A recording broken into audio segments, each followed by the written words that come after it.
See, I'm quite relieved to get your email because I was slightly worried that the students might not be doing their presentations and we might need to see whether they could spend another week on them.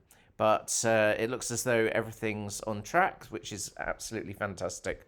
You ask then that whether the presentations start after slide 11, and I've got the PowerPoint here, and yes, so this would be where I would do the presentations. I'm just looking through it now. I'm not quite sure why I have this Bloom's taxonomy here. I think it's just to get them, try and stress that they're not just communicating facts. This is what they tend to default into, and that they need to be evaluating and analysing. Now, you ask about Quizlet as well in your email. Somewhere, I think you did. Yeah. And that's something that I would always do. I think that students really like it. It's basically a vocabulary flashcard sort of site with some games. And there's one game called Quizlet Live, which I find students really like, and it works well in class. Now, you would have to set up your own Quizlet, and when you set it up, if you set it up as a teacher, they keep changing the rules. They may try and get you to sign up for a paid version, and I wouldn't recommend that at all. I've got a free version, but I've had it for years and years and years, and I don't know if you were to set it up tomorrow, whether the same functionality would apply to your account. But anyway, let's assume it does, and I'll just show you how it works. So it looks a bit intimidating when you first enter it. I suppose I should click on home here, and nothing's happening. Help. No, maybe your library. That might be the best place to go. And you can see down here, I've actually got 2 classes from last semester. Maybe I'll click on that one just to show you the academic listening and speaking Quizlet from last semester. There we go. And so these are flashcard sets that the students have created.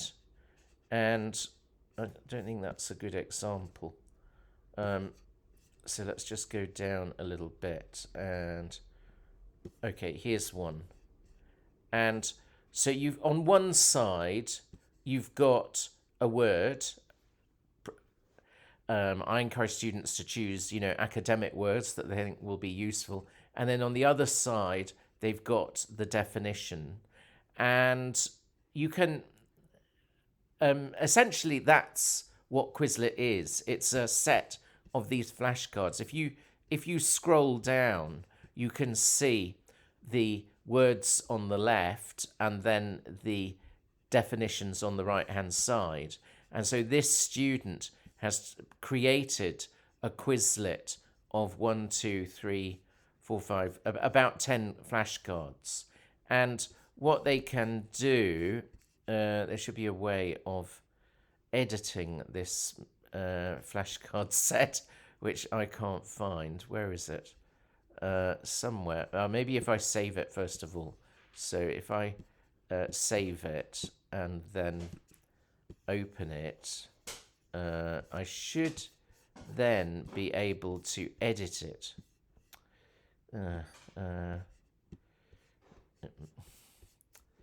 I mean, the alternative is for me to create my own Quizlet. Maybe that would be the best thing to do. So here I go and flashcard set, and then I don't know what this is.